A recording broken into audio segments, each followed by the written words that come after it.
परम सन्मानयोग गुरु निवाज जी साध संगत जीओ, जिन्ने भी साडे वीर सत्संग दे रूप सब सुन रहे ने, सारे ही प्यार से बड़ो फतेह। वाहिगुरु जी का खालसा, वाहिगुरु जी की फतेह। जिमें आप सब की किरपा नाल, महाराज की किरपा नाल आपां शुरू कीते ने 9वें पातशाह के जिहड़े श्लोक हैं, उन्हां विचों अज 10वां श्लोक तुहाडी सेवा विच पेश कर रहे हैं। सो आप आशीर्वाद दिओ जी।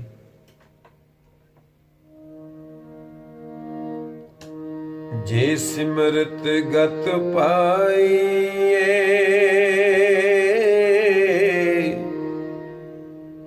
तेह भज रे तमीत,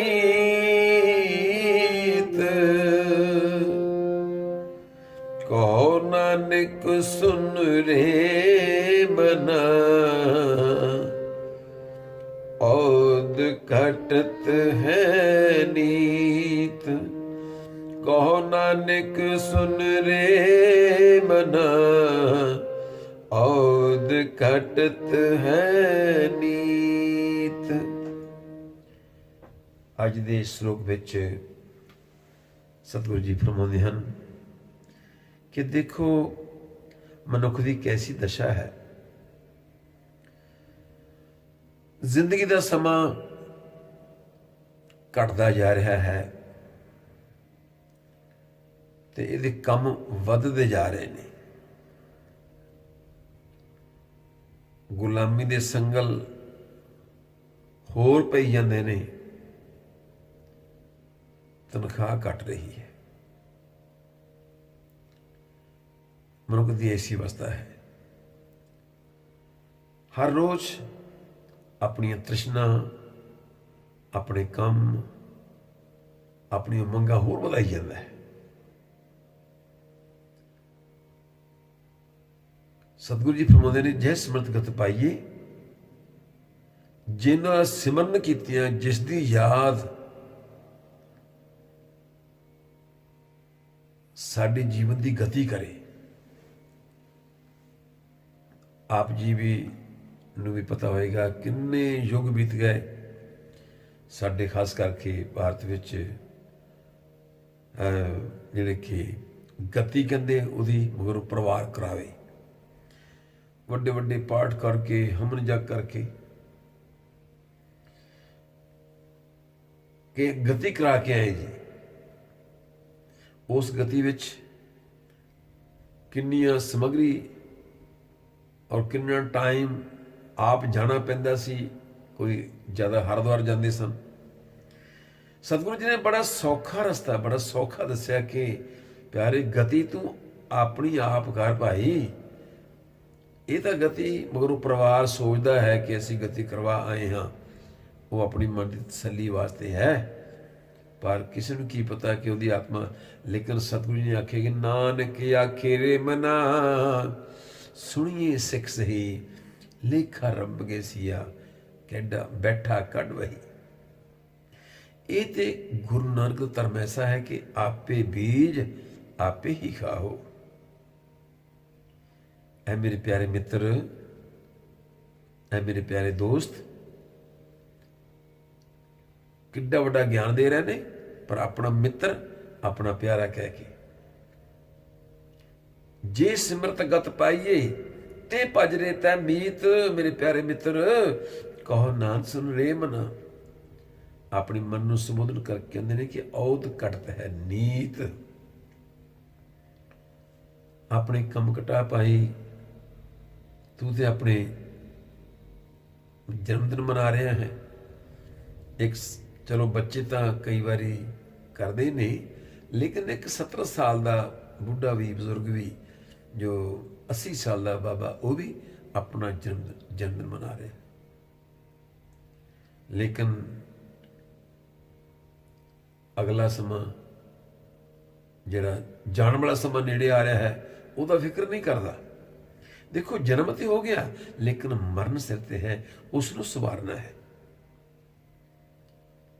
किसी शायर का कथन है कि ज्यों ज्यों वक्त राएगा होता गया, ज्यों ज्यों वक्त रायगा होता गया जिंदगी को काम याद आने लगे। ਕੰਮ ਬਦਲਣ ਲੱਗ ਪਏ। ਨਹੀਂ ਕਹਿੰਦੇ ਸੇ ਜਿਨੇ ਚੱਲਣ ਜਾਣਿਆ ਸੀ ਕਿਉਂ ਕਰੇ ਵਿਥਾਰ। ਹੁਣ ਆਪਣੇ ਆਪ ਨੂੰ ਆਪਣੇ ਵਿਚਾਰਾਂ ਨੂੰ ਸਮੇਟ ਲੈ, ਆਪਣੇ ਵਿਚਾਰ ਨੂੰ ਕਲੋਜ਼ ਕਰ। ਕਲ ਕਲ ਕਰਦਿਆਂ ਕਾਲ ਵਿਆਪੈ, ਕਾਲ ਲੈਣ ਵਾਸਤੇ ਆ ਜਾਏਗਾ। ਇਸ ਲਈ ਸਤਿਗੁਰੂ ਜੀ ਬਾਣੀ ਵਿੱਚ ਸਮਝਾਉਂਦੇ ਹਨ, ਅਸਲ ਵਿੱਚ ਤੂੰ ਇੱਕ ਪਰਮਾਤਮਾ ਸਮੁੰਦਰ ਹੈ, ਤੂੰ ਇੱਕ ਬੂੰਦ ਹੈ। ਕੱਲੀ ਬੂੰਦ ਦੀ ਕੋਈ ਕਦਰ ਨਹੀਂ, ਪਰ ਸਾਗਰ ਨਾਲ ਸਾਗਰ ਹੋ ਜਾਣਾ ਹੀ ਇਹਦੇ ਵਿੱਚ ਉਹਦੀ ਮੰਜ਼ਿਲ ਹੈ। ਗੁਰਸਿੱਖ ਦਾ ਕਰਮ ਹੈ ਉਸ ਪਰਮਾਤਮਾ ਦੀ ਬੰਦਗੀ ਕਰਦਿਆਂ ਪਰਮਾਤਮਾ ਹੋ ਜਾਣਾ। ਕਹਿੰਦੇ ਹਨ ਕਿ ਹਰ ਕਾ ਸੇਵਕ ਸੋ ਹਰ ਜਿਹਾ, ਭੇਦ ਨਾ ਜਾਣੋ ਮਾਨਸ ਦੇਹਾ। ਇਹੋ ਜਿਹੀ ਅਵਸਥਾ ਜਿਵੇਂ ਕਿੰਨੇ ਸਾਲ ਭਾਈ ਲਹਿਣਾ ਜੀ ਆਪਣੇ ਕਿੰਨੇ ਸਾਲ ਉਹ ਆਪਣੇ ਜਥੇ ਨਾਲ ਜਾਂਦੇ ਰਹੇ ਮਾਤਾ ਦੀ, ਲੇਕਿਨ ਜਿਸ ਵੇਲੇ ਸੰਪੂਰਨ ਗੁਰੂ ਦੀ ਪ੍ਰਾਪਤੀ ਹੋਈ, ਫਿਰ ਆ ਕੇ ਕਹਿੰਦੇ ਜਦੋਂ ਸਤਿਗੁਰਾਂ ਦਰਸ਼ਨ ਕੀਤੇ ਧੰਨ ਧੰਨ ਗੁਰੂ ਨਾਨਕ ਦੇਵ ਮਹਾਰਾਜ ਦੇ, ਉਹਨਾਂ ਨੇ ਆਪਣੇ ਸ਼ਬਦ ਰਾਹੀਂ ਜੋ ਕੀਰਤਨ ਕੀਤਾ ਕਿ ਕਰਨੀ ਕਾਗਦ ਮਨ ਮਸਵਾਣੀ, ਓਏ ਬੁਰਾ ਭਲਾ ਦੋਏ ਲੇਖ ਪਏ, ਜਿਉ ਜਿਉ ਕਿਰਤ ਚਲਾਏ ਤਿਉ ਚੱਲੀਏ ਤੌਗੁਣ ਨਾਹੀ ਅੰਤਰੇ। ਕਰਨੀ ਕਾਗਦ ਹੈ, ਕਾਗਦ ਮਸਵਾਣੀ, ਤੇਰੀ ਜ਼ਿੰਦਗੀ ਦੀ ਡਾਇਰੀ ਲਿਖੀ ਜਾ ਰਹੀ ਪਿਆਰੇ। ਹੋਸ਼ ਕਰ, ਤੈਨੂੰ ਪੁੱਛਿਆ ਜਾਣਾ।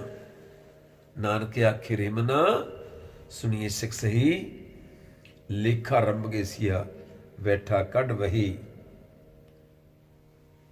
ਭਾਈ ਲਹਿਣਾ ਜੀ ਇੰਨੇ ਪ੍ਰਭਾਵਿਤ ਹੋਏ ਇਹ ਸ਼ਬਦ ਤੋਂ, ਕੀਰਤਨ ਤੋਂ। ਜਦੋਂ ਇਹਨਾਂ ਸ਼ਬਦਾਂ ਦੀ ਵਿਆਖਿਆ ਕੀਤੀ, ਜਿਸ ਵੇਲੇ ਭਾਗ ਜਾਗਣੇ ਹੋਣ ਨਾ, ਫਿਰ ਸੰਪੂਰਨ ਗੁਰੂ ਮਿਲਦਾ ਹੈ। ਫਿਰ ਗੁਰੂ ਦੇ ਪ੍ਰਵਚਨ ਜਿਹੜੇ ਨੇ ਉਹ ਸਾਡੇ ਦਿਲ ਵਿੱਚ ਧੱਸਦੇ ਜਾਂਦੇ ਨੇ, ਉਹ ਦਿਲ 'ਚ ਘਰ ਕਰਦੇ ਨੇ। ਇੰਨਾ ਪਿਆਰ ਹੋ ਗਿਆ ਭਾਈ ਲਹਿਣਾ ਜੀ ਦਾ। ਭਾਈ ਲਹਿਣਾ ਜੀ ਦੀ ਅਵਸਥਾ ਇਹੋ ਜਿਹੀ ਹੋ ਗਈ, ਕਿਸੇ ਕਵੀ ਨੇ ਲਿਖਿਆ ਸੀ ਕਿ ਤੇਰੇ ਨੈਣਾਂ ਦੇ ਤੀਰ ਨੇ ਕਾਇਲ ਕੀਤਾ, ਹੋਵੇ ਦਰਦ ਤੇ ਸਗੋਂ ਮਜ਼ਾ ਆਵੇ, ਤੇਰੀ ਜ਼ੁਲਫ ਦੇ ਕੁੰਡਲ ਵਿੱਚ ਕੈਦ ਹੋਇਆ, ਹੋਵਾਂ ਬਰੀ ਨਾ ਭਾਵੇ ਕਜ਼ਾ ਆਵੇ। ਐ ਮਾਲਕ ਤੇਰੇ ਚਰਨ ਨਾ ਛੱਡਾਂਗਾ ਉਮਰ ਸਾਰੀ, ਕਾਸ਼ ਕਿਤੇ ਇਹੋ ਜਿਹੀ ਅਵਸਥਾ ਸਾਡੀ ਬਣ ਜਾਏ। ਤੇਰੇ ਚਰਨ ਨਾ ਛੱਡਾਂਗਾ ਉਮਰ ਸਾਰੀ, ਭਾਵੇਂ ਭਾਰੀ ਤੋਂ ਭਾਰੀ ਸਜ਼ਾ ਆਵੇ। ਤੇਰੇ ਬਾਗ ਦਾ ਬਣ ਕੇ ਰਹੂੰ ਬੂਟਾ, ਭਾਵੇਂ ਬਹਾਰ ਤੇ ਭਾਵੇਂ ਖਿਜਾ ਆਵੇ।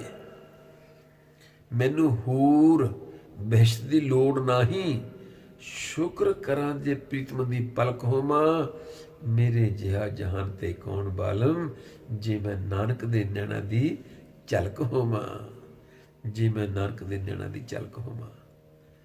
ਬਸ ਰੋਮ ਰੋਮ ਵਿੱਚ ਗੁਰੂ ਨਾਨਕ, ਜ਼ੁਬਾਨ ਤੇ ਗੁਰੂ ਨਾਨਕ, ਐਸੀ ਅਵਸਥਾ ਬਣ ਗਈ। ਜਿਹੜੇ ਚਾਰ ਪਦਾਰਥ ਸੁਣਦਾ ਸੀ ਕਿ ਬਾਹਰੋਂ ਮਿਲਦੇ ਨੇ, ਅੱਜ ਸਮਝ ਲੱਗ ਗਈ ਚਾਰੇ ਪਦਾਰਥ ਗੁਰੂ ਦੇ ਚਰਨਾਂ ਵਿੱਚ ਹੈ।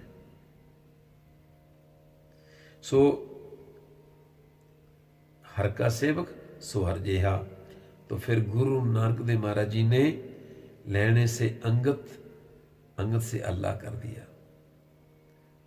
सो उन्होंने सच्चे पातशाही का जिहड़ा परमात्मा का ही रूप हो गए। सो ये महाराज का श्लोक का मतलब बनता कि जे सिमरत गत पाइए ते भजरे तै मीत, कहो नानक सुन रे मना औद घटत है नीत।